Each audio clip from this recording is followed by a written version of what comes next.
Good morning. It's Monday, May 25th, 2015, and this is your morning edition on I-24 News. Coming up later today, an alliance of Iraqi forces launch a counterattack against Islamic State fighters near Ramadi. And despite Israeli concerns, the Nuclear Non-Proliferation Treaty Review Conference adopts a balanced concluding statement regarding Israel's nuclear program. And later on the show, we'll take a closer look at the politicians' Instagram photos of the week. Good morning, I'm Yael Listener-Levy, and we begin now with the latest from ISIS. Following the advance of Islamic State fighters advancing east out of Ramadi, an alliance of Iraqi forces opposed to the terror group have launched a counterattack, hoping to push them away from a key Iraqi military base and the country's capital. Yet, according to the U.S. Defense Secretary Ash Carter, the Islamic State group's takeover of the Iraqi city is evidence that Iraqi forces do not have, quote, the will to fight. We're going to take a look at the next report, and we'll continue from there. Iraqi security forces, pro-government Sunni tribal fighters, and additional 2,000 Shiite militia fighters launched a counteroffensive on Saturday against the Islamic State insurgents who have pushed east towards a key military base after overrunning the city of Ramadi. Thanks to the Almighty Allah, we will never leave this district, though we have been subjected to pressure and attacks by Islamic State militants. After Iraqi troops had setbacks, we have remained steadfast in the district, and we will never allow Islamic State militants to enter this district. Meanwhile, Iraq's deputy prime minister addressed yesterday's closing of the bridge linking Anbar province to Baghdad, as more than 40,000 refugees are fleeing the Islamic State in Ramadi, saying they must be allowed into the capital. My message to the security agencies who do not allow displaced people from entering into Baghdad is this behavior is not acceptable and should not be allowed to be implemented in any way. The situation has reached a stage where we can no longer be patient. When we see an Iraqi passing away and there are Iraqi agencies not allowing them entry to the capital Baghdad.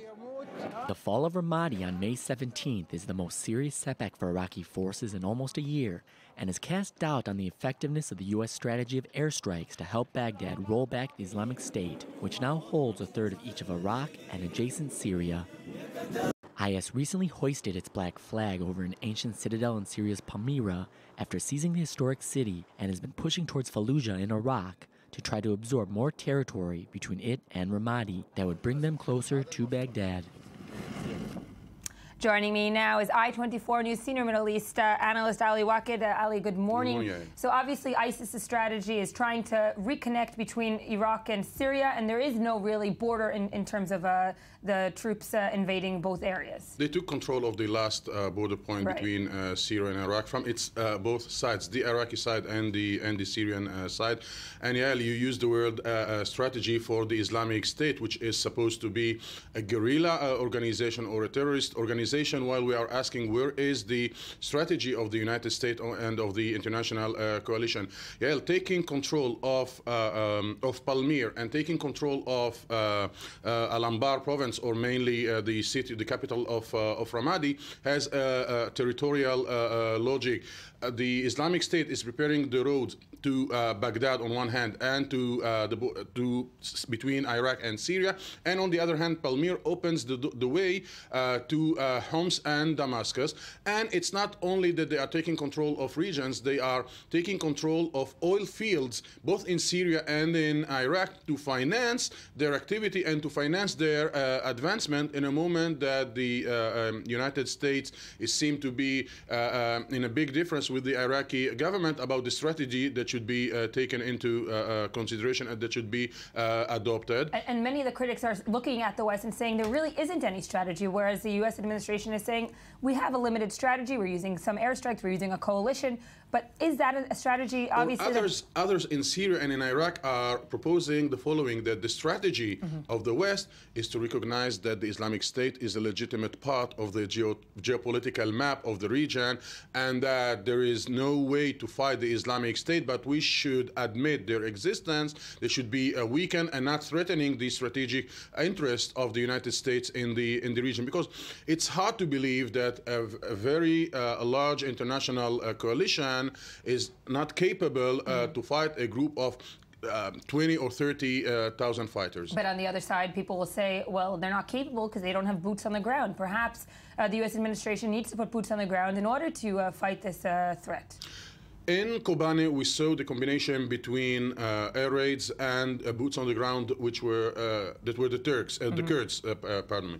And in Tikrit in Iraq, we saw that the boots on the ground were the Iraqi army plus the Shiite militias. This is the equation that can fight the Islamic State. But when there are differences, the Iraqi government seemed to be angry, upset with the Americans because of its attitude vis-a-vis Iran's interest in the region, and this is why yesterday we heard the Secretary of Defense Carter saying that the Iraqi are lacking a will to fight the Islamic State, and this comes after years of preparations and more than 10 years of training the Iraqi army, having the Secretary of Defense in the States admitting that the Iraqi army lacks the will to fight the Islamic State. This is something amazing, and this reflects also why the Islamic State is only advancing in spite of some failure here and there, while the international community or the Syrian and Iraqi regime are not capable to fight this group. Another regional player worried about ISIS advancements in the region, of course, is Hezbollah leader Hassan Nasrallah, who spoke over the weekend, and his speech mainly focused on the Islamic State. Yeah, I think that after 23 years that the Hezbollah is existing, the Islamic State succeeded to reveal that Hezbollah is more a Shiite organization, part of Iran machine, than as a pan-Arab or pan-Islamic organization that aims to fight Israel and the enemies of the Islamic and the Arab nation. Nasrallah is not calling the Islamic State as an existential threat. He is calling upon all Shiites in Lebanon and outside to mobilize against the Islamic State. And Yael, if the battle in Palmyra, Homs, and Damascus is lost for the regime, it means that Nasrallah is losing its road between Tehran and between Lebanon, and we are going to see Hezbollah very weakened. This is why the coming weeks should be, from the point of view of the battles in Syria, very cruel and unprecedented.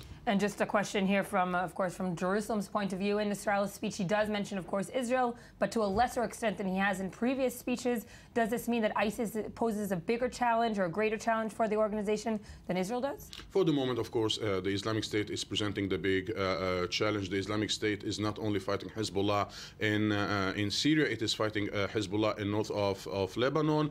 And Hezbollah believes that the Saudis are trying to bring the Al-Nusra Front and the Islamic State deep into Lebanon. And from the list of priorities of Hezbollah and the interest of both Hezbollah and Iran, Israel come at least at the second place after the Islamic State, if not after the Islamic State, the Al-Nusra Front and the other jihadist group that are challenging the organization and threatening to cut its oxygen lines, which is Syria.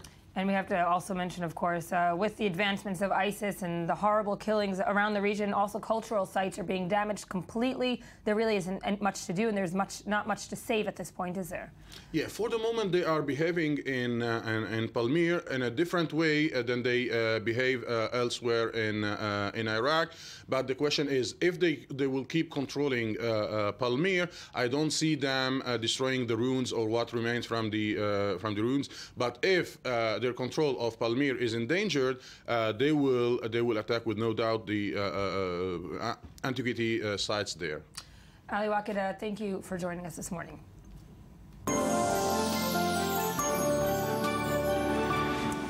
On to our next topic. The U.S. President Barack Obama sought to reassure American Jews that he is a fierce supporter of Israel as he visited an influential synagogue in Washington, D.C. on Friday to defend his quest for a nuclear agreement with Iran.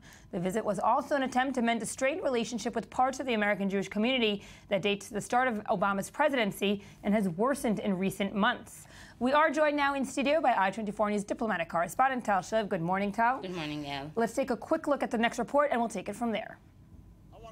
Amid an acute rift between the U.S. and Israel over the Iran nuclear deal and the Israeli-Palestinian conflict, U.S. President Barack Obama attended Friday a service at Adass Israel Congregation, the largest conservative synagogue in Washington. Speaking at the Solidarity Sabbath event, which promotes freedom of religion, President Obama addressed the security concerns many in the American Jewish congregation share over the nuclear deal. I'm interested in a deal that blocks every single one of Iran's pathways to a nuclear weapon, every single path. A deal that imposes unprecedented inspections on all elements of Iran's nuclear program so that they can't cheat. Our strategic partnership with Israel will remain no matter what happens in the days and years ahead. And that's why the people of Israel must always know America has its back. And America will always have its back. Obama's rousing reassurance comes just days after giving his Middle East interview to Atlantic magazine, in which he defended the right to criticize Israel without being regarded hostile or anti-Semitic. Obama also called out Israeli Prime Minister Netanyahu's election eve statements, in which he vowed to foil a Palestinian state and warned against Israeli Arabs who were allegedly voting in droves. Obama warned that such statements entail foreign policy consequences and go against Israel's own values as presented in its Declaration of Independence. At Adass Israel, President Obama once again reaffirmed his stance that a two-state solution is in Israeli interest and vital for its democracy. It is worthwhile for us to keep up the prospect, the possibility of bridging divides and being just and looking squarely at what's possible but also necessary in order for Israel to be the type of nation that it was intended to be. Obama's messages serve as a warning to the new Israeli government, making sure this current U.S. administration would closely follow Israel's actions while maintaining to be a true friend. So, Tal, of course, domestically, he had a captive audience there, but internationally, and especially on Israel, the audience is probably mostly divided. Well, the Israeli officials and Israeli politicians have been reacting to Obama's media blitz in the past few days. The Adass Israel speech comes a day after a very wide-scale interview to Jeffrey Goldberg, and it is no news that the relationship between the right-wing government in Israel and Obama isn't good. So Obama's comments basically lecturing Israel and the Israeli government on how to pursue or how to promote Jewish values, of course, isn't really welcomed here. But there is also an understanding that this is a speech and this is a media blitz that is a PR blitz that is directed inwards. As you said, it's directed to the domestic audience. Jeffrey Goldberg once called the president the first Jewish president. And Obama wants to regain that title in the wake of the conflict surrounding the Iran deal. And this is part of his outreach to the liberal Jewish community, his liberal Jewish constituency. Right. So how successful could you say was it? Because as you said, it is from a liberal president to a liberal community. It's kind of convincing the convinced rather than targeting the unconvinced. Well, that's what Obama wants to do. He is concerned about the divide inside the own Democratic Party about the Iran deal. This is all part of securing his control of Congress in the Iran deal. He wants to calm down the Jewish constituency about the differences between the Israeli government and the administration, and he's trying to explain, and he's been trying to do so again and again in the past few years, that being pro-Israel doesn't necessarily mean being pro-Netanyahu or being pro-Israeli policy, but that you can differ. And he's trying to present himself as someone who represents these Jewish liberal values, and he's building on a growing gap between the two communities, between the Israeli Jewish community and the young generation of American Jewry, and this is what he's playing on. And of course, 2016 is around the corner, but many are saying that as a Democrat, he's leaving kind of this vacuum between himself, the Democratic president, and the liberal voters. Hillary Clinton or whoever is going to be the Democrat candidate will have a lot of room to fill in terms of trying to narrow that gap. Well, that will be one of the biggest questions. How will Clinton decide to defer himself from the Obama foreign policy, in which she was actually a mutual partner for a long time? For 4 years, yeah. So definitely that's going to be one of her challenges. But Hillary will probably be starting off on a better note with Israel, with Netanyahu. She has been quite vocal, or at least implying some criticism of the Obama administration in the past few months. So there will be a vacuum, and this could actually influence some of the administration's next moves after concluding the Iran deal. But of course, we'll have to wait till the campaign starts rolling more and more significantly to see who exactly is the Republican candidate. These things will be coming into shape in the upcoming weeks and months. And then the knives will be sworn. This also happened this week, and the United States has blocked the issuing of a concluding statement for the Nuclear Non-Proliferation Treaty Review Conference that closed on Friday night in New York following objections voiced by Israel. The balanced final draft of the concluding statement was expected to task the UN Secretary General with convening another international conference on making the Middle East a nuclear weapons-free zone by March 2016. Let's first hear what the Egyptian Assistant Foreign Minister had to say about the NPT's results.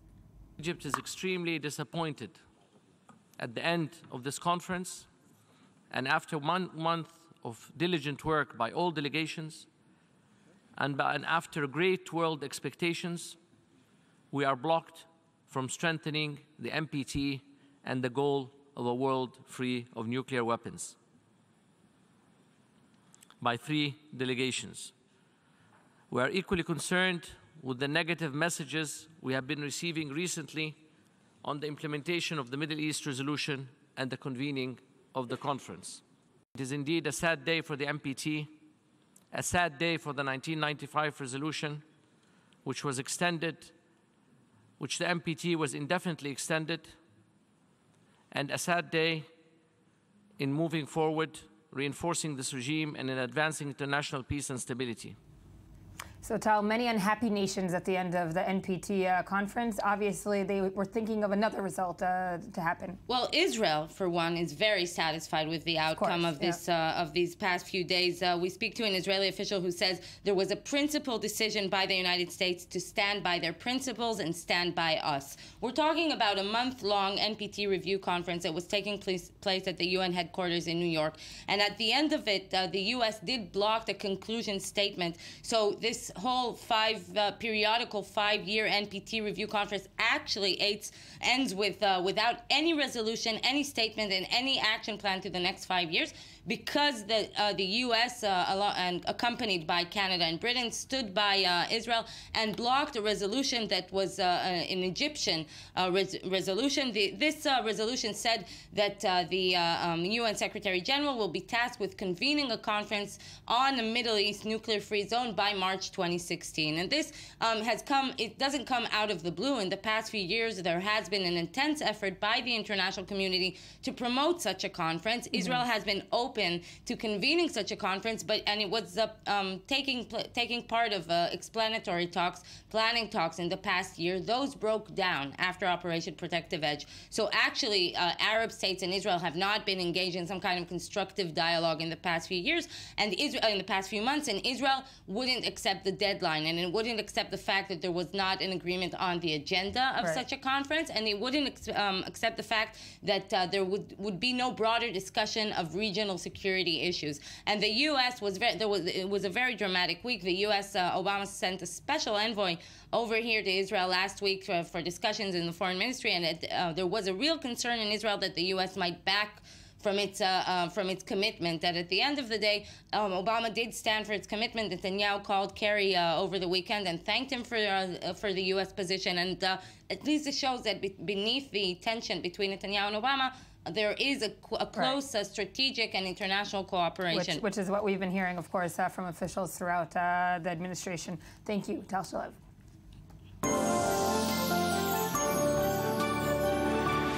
And now we get to say hello and good morning to Ami Kaufman, who joined us daily to discuss the news we've missed while scanning the headlines or the ones deemed worthy enough to print. Ami, good morning. Good morning, Yael. How you doing? I'm good. Had a rough weekend with the Eurovision, huh? Yeah, we did. We'll get to that later, though. Okay, good. I'm going to save that. I can't wait to talk about it. We're going to start with Europe, though, with Vladimir Putin, who is flexing some more muscles. On Saturday, he signed a bill that gives prosecutors the power to declare foreign and international organizations undesirable in the country and actually shut them down.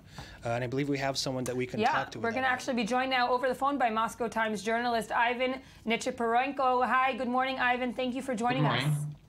So this decision from Putin, of course, is surprising for us around the world. How surprising is it with the Russian public?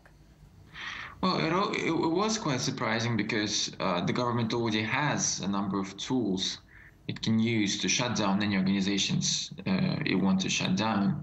So to have an additional law with such a loosely defined formula, undesirable organization, was something very surprising to have, of course. Will we see any kind of opposition from within the Russian public to this law? There is some kind of opposition, of course, but it's very underground. If you talk about Parliament that just rubber-stamped the law in 1 week, there was no opposition to it at all. It was just, it passed through very quickly. And internationally, do you believe that there will be pressure on Mr. Putin to revoke the law? Well, I mean, there's been pressure on Vladimir Putin and on Russia on many things, and I don't think it has yielded many results recently. If we talk about Ukraine, I don't think that any results have been achieved by this pressure. Moscow Times journalist Ivan Nechepurenko, thank you for joining us this morning. So quite a law to be passed over Russia. Definitely, we're talking about organizations like Human Rights Watch and Amnesty International, which are really worried about this. The U.S. State Department Deputy Spokesperson Marie Harf said that the U.S. is deeply troubled by the new law, calling it a further example of the Russian government's growing crackdown on independent voices and intentional steps to isolate the Russian people from the world. Right, and we just heard it doesn't seem like there's going to be much opposition, not internationally or not domestically. No, it'll definitely be, troubling times. Back to Israel, there was a stabbing attack in the Old City in Jerusalem on Saturday night. Two teenagers, 15 and 18, were attacked near the Damascus Gate by a Palestinian with a knife. This is the, I think it is the fourth attack in 2 weeks on Israelis in the Jerusalem area. So we're seeing a certain level of violence in the city. It's also the 14th attack in the past 6 months. Wow. We're talking about mostly what they call lone wolf assailants. These are people that don't necessarily have the backing of a militant organization, but go by themselves and attack people either with knives or with their cars, trying to run down either soldiers, police, border police, or innocent bystanders. And a lot of times, you know, in Israel, we talk about how the situation is, and here in Tel Aviv, we say the situation is calm. When you talk to people from Jerusalem, they say the situation is not calm at all. It's not calm. There's a certain level of violence that just keeps on going, and it's almost like basically a weekly. We're hearing stuff weekly now. Weekly, and also talks of third intifada for a while now that are still just bubbling under the surface. In East Jerusalem, there are protests constantly every week, every weekend. We don't really hear about them in Israeli media, they don't make but the headlines. They don't make the headlines anymore. Over to the U.S., we're hearing some more about police violence against African Americans.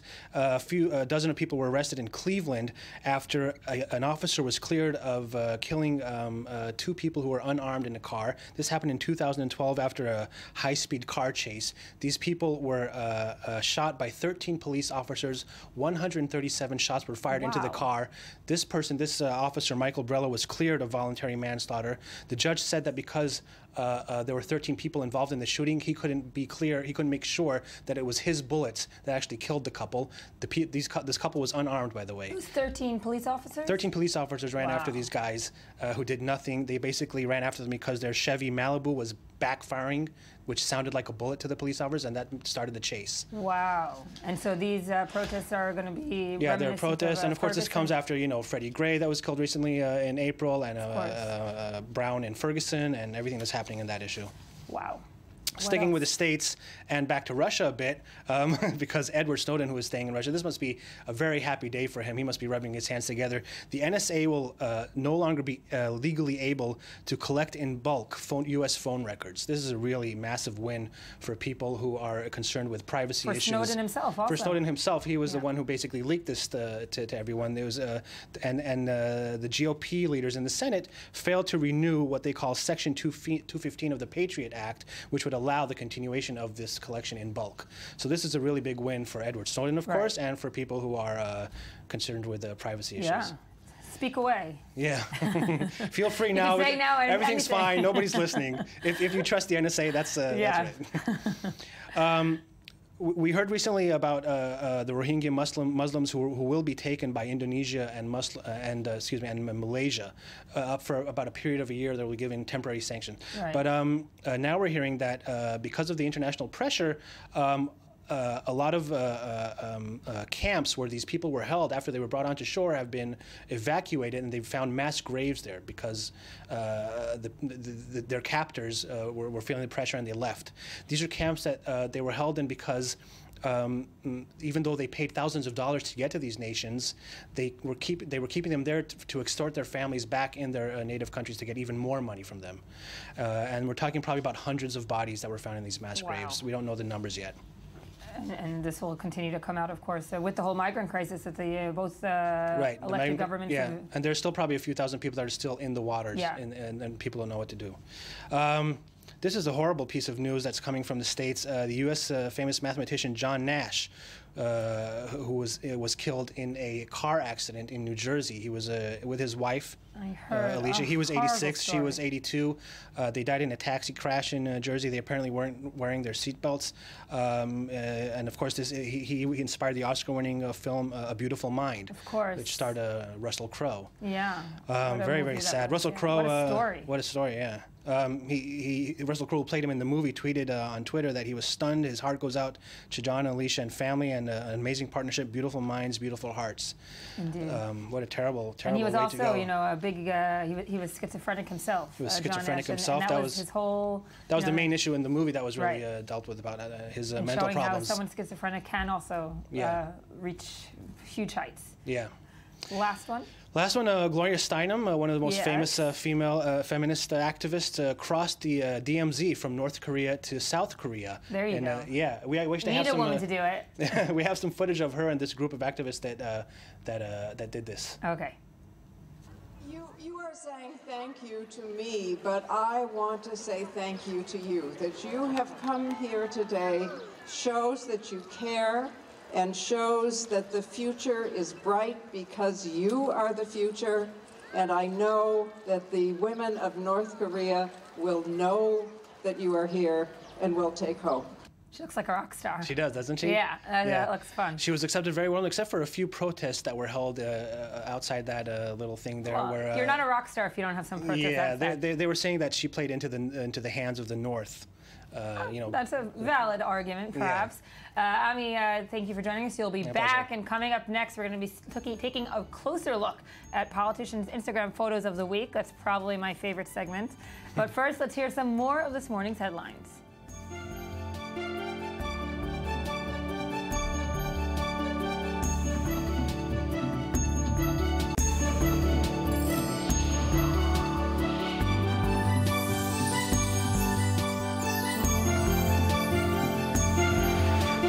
Welcome back to I-24 News Morning Edition. We have some breaking news for you now. The former Israeli Prime Minister Ehud Olmert has just been sentenced to 8 months in jail. The Jerusalem District Court gave the sentence for the affair that he accepted envelopes full of cash from American businessman and fundraiser Morris Talansky in exchange for political favors. Earlier this year, Olmert was convicted in what has been called the cash envelopes affair. The conviction carries a maximum sentence of 5 years, but he did get 8 months in jail. The state prosecutor has urged that the ex-premier serve 8 to 18 months, so that did go well with the court. The former prime minister asked the court to be lenient in his sentencing, telling the judges earlier this month that he had suffered during trials over the last 7 years. He told the court that he was confident that the sentence would reflect the whole picture. He said he did accept the court's guilty verdict and hoped that with all my heart, quote, that the weight of my mistakes will be weighed against my contribution to the country. Olmert, just to remind you, still also faces 6 years in prison on the Holy Land real estate affair conviction for bribery, which is on appeal. It is, of course, thought that he will appeal this sentence as well, this sentence of 8 months in jail. Already we know that he is asked to delay his entrance into jail by 45 days. And then, of course, any appeal will go further on to the Supreme Court. We will, of course, update you with any more revelations regarding the case. But with me now is Ami Kaufman here with some web news. Ami, this is going to go viral, I think. Anything Olmert goes pretty much viral. Yeah, Olmert, yeah. But, I mean, we'll be surprised if he actually goes and sits in jail, won't we? I mean, wow, that will be the picture of the century, I think. Yeah, I think so as well. That'll go viral, definitely. But other viral stuff. Other viral stuff.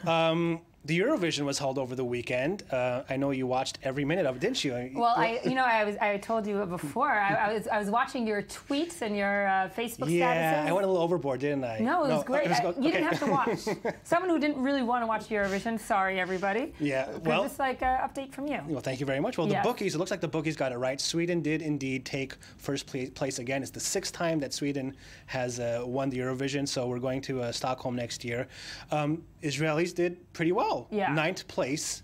With Nadav Gedge. It's a really good song. I heard you singing it earlier. Yeah, I mean, it's very catchy, which makes it a good Eurovision song. It's a good Eurovision song. They took 9% out of 40 countries. You know, it's kind of a lackluster Eurovision. I mean, there weren't any really big, crazy shows. No. There was no bearded lady. No bearded women. No Polish milk ladies.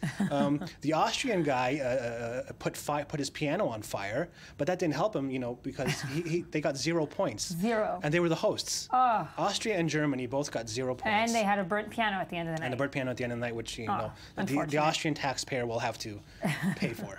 What was your personal favorite? Well, I really did like Nadav Gedge's song the most. I kind of liked the Latvian song a bit, but otherwise I really wasn't that impressed. And Sweden, the Swedish song? Sweden, no, it was like okay. I mean, the graphics were nice. They put like these crazy things where he was dancing with a cartoon that seemed to wear a very large yarmulke.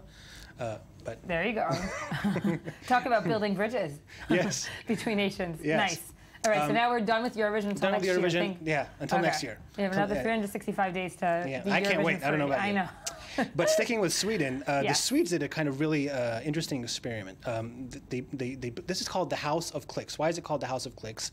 2 million Swedes took part in this kind of big data experiment where an architecture firm analyzed 200 million clicks on 86 properties over a 10-month period on a popular real estate portal, and they put this data together and came with the ultimate Swedish house. This is what Sweden people want their house to look like, and as you can see, it looks like a crate. And a greenhouse kind of. It looks like it's a crate. It's 3 rooms. It's 120 meters large, and that's what Swedes like. What do they like about it? That it's small, that it's compact. I saw the pictures inside. It looks like an IKEA kind of. What do you expect? We're all full on Swedish today. Yeah, and now so the architecture firm said they're going to actually try to build this house and put it on sale by next year. 120 meters is. Some would say a little bit small for some. For big I don't know. The Swedes, I guess they kind of like that stuff. They don't need anything big like the Americans make mansions or anything. Moving on to other people who like things big, the Saudis showed their plans how they're going to open the largest hotel in the world in Mecca. It does not look like the Swedish house. for the Muslims, 50 million Muslims who come and make the Hajj every year. Wow. This will have 10,000 rooms.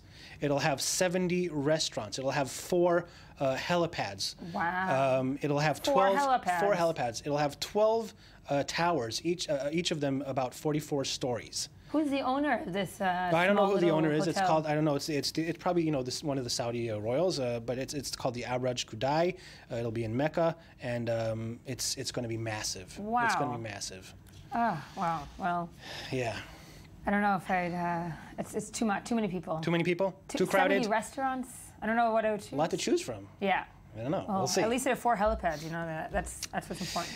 This next one kind of depressed me because apparently the age. This is a study that was done in England, and it showed what's the best age to be when everybody likes you, and the best age is 29. Oh. Because at 29, humans are likely to have an average of 80 friends, and after 29, it's all downhill from there. No, I should have known this a few years ago. I would have cherished the moment. Oh, I'm sure you still have a lot. Come on, Everybody likes you when you're trying. That's a great headline. Is it? What happens when you're 30? Yeah, well, I don't downhill. know. It's all downhill from there. You feel like you're downhill? I'm way. Oh my Do you remember when you were 29? Was that your peak? Yeah. Oh, totally. I was all over the place in Tel Aviv, bars, everything. But now I'm just 80 friends. Speaking of age, a German woman who is 65, and she is already a mother of 13 kids, just had quadruplets. Wow. Well, she took that former headline into account. She's like, I'm 29. I need to have as many friends as. Wow. Yeah. 65 and a mother. She went through artificial insemination in the Ukraine. She's from Berlin. She's an English and Russian teacher, and she wanted some more friends for her kids, for her young kids, and so she's got 4 more now. Wait, it's 13 plus 4? 17. Total of 17 kids at the age of 65. And wait, she gave birth? What? She gave birth to quadruplets? To quadruplets, Oh yeah. my She is the oldest woman who gave birth to quadruplets, by the way. I'm sure. Wow. Yeah, that's pretty crazy. Again, it's a good connection between the former headline. Right. And my last item is about a study that was done by a man named Andrew Powell Morris, who works on a data blog called SeatSmart. He's a data analyst, and he shows that most #1 songs, pop songs, are at a 3rd grade reading level. Now, how did he do this? He used something that's called the Flesch-Kincaid grade level test. It uses a formula that takes into account the number of words and syllables in a passage and assigns a number based on the grade. So like if you get a score of 4.2, that means that a 4th grader could read it. So who scored the highest?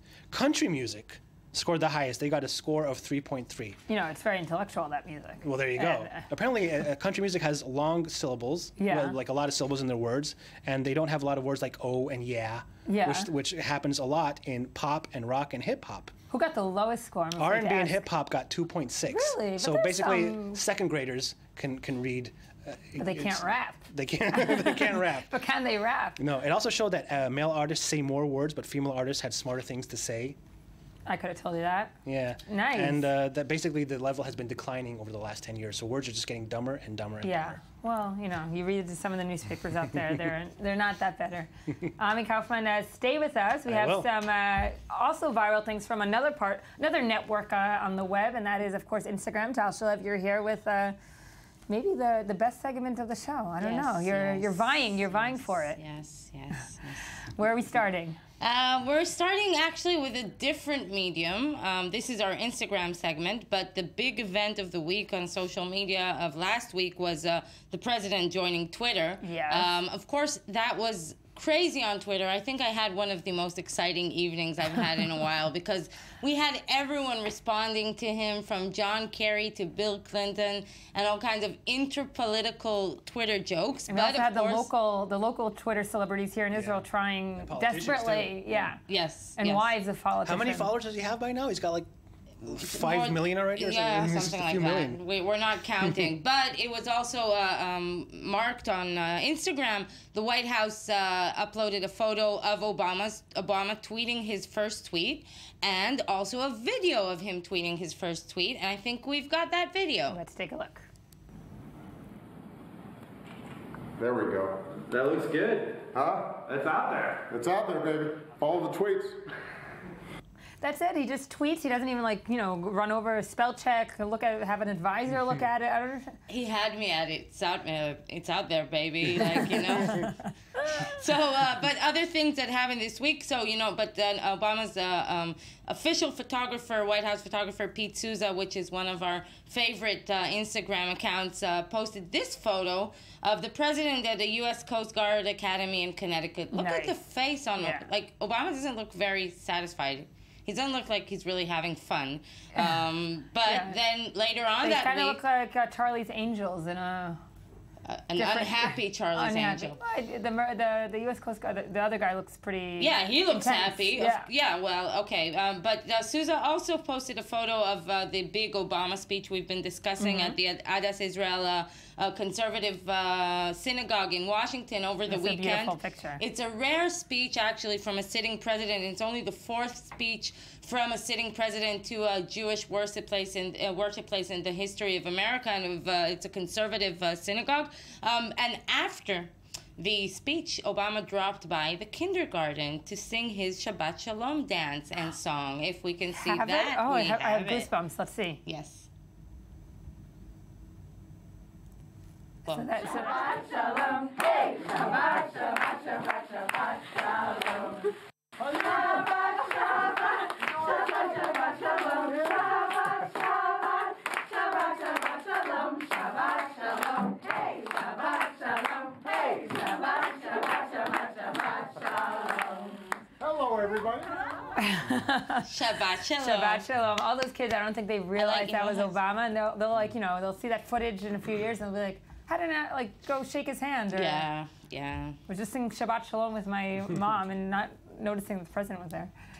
Nice. Moving on to another royal family. our Middle East royal family, which over the weekend had the World Economic Forum was at the Dead Sea in Jordan. So the whole royal Hashemite family had flown down to, here we see King Abdallah en route. This is actually the Jordanian Air Force One. So he was on his way. And Rania too, Queen Rania, of course, went. And she posted a photo of herself listening to his speech with the Egyptian President Assisi, with the caption is, "He never ceases to inspire and energize me," which is just so romantic.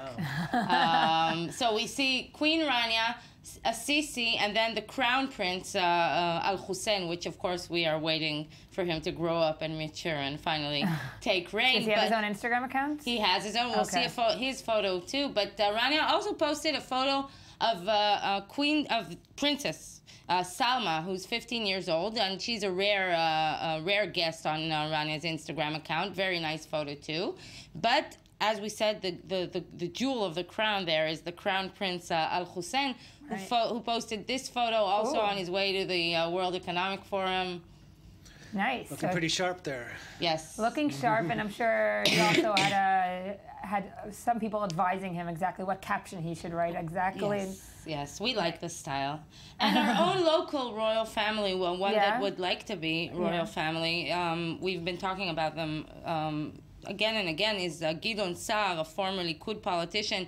And here we see him in a photo from early this week. We see Gideon Sa'ar, and we see Gilad Erdan, both of them political rivals of Netanyahu, both of them political rivals of each other, the young generation of the Likud, posing in this photo during Jerusalem Day and quite publicly posting it on Instagram, Twitter, Facebook, whatever you want. This was definitely not a photo that the Netanyahu family was happy to see. But Gideon Sa'ar, of course, has been accompanied by a contender to the title, the First Lady, Geula Evan, one of the first ladies of Israeli television. So last week, when Netanyahu was in the midst of all of his political problems and debacles, Gideon, who actually retired and left politics earlier this year, went to Madrid and went to see the Champions League game. And on Friday, they went to an exhibition of illustrations from a monthly called Liberal, with a decent disclosure here, I write there. But you see Gideon and Geula walking around, and then they pose by their own illustration. Then they posted on Instagram, which was like too many mediums coming here together. I think she wanted everyone to see that dress. A beautiful When you dress. said royal couple, I was a little hesitant, but now I see that dress. She does look like a queen or a young princess. She brings out his royalty, there we you might go. say. Tal Shalev, thank you for joining us. We're going to go back to our breaking news for this hour. The former Israeli Prime Minister Ehud Olmert has just been sentenced to 8 months in jail. The Jerusalem District Court did sentence him for accepting envelopes full of cash from American businessman and fundraiser Morris Talansky in exchange for political favors. Earlier this year, Olmert was convicted in what has now been called the cash envelopes affair. The conviction had carried a maximum sentence of 5 years, but the state prosecutor urged that the ex-premier serve 8 to 18 months. He, of course, did get 8 months of jail time, and he is expected to appeal this. This comes, of course, after Olmert told the court that he hopes the sentence would reflect the whole picture, and he hoped that the court would be lenient with his sentencing. He does also still face 6 years in prison on another affair, the Holy Land real estate affair. We will, of course, be updating you throughout today, and, of course, the News Flash Desk will be updating you on this affair as well. We're done for now. We're going to have more from the I-24 News Morning Edition next. Next up is, though, the headlines. We'll see you tomorrow.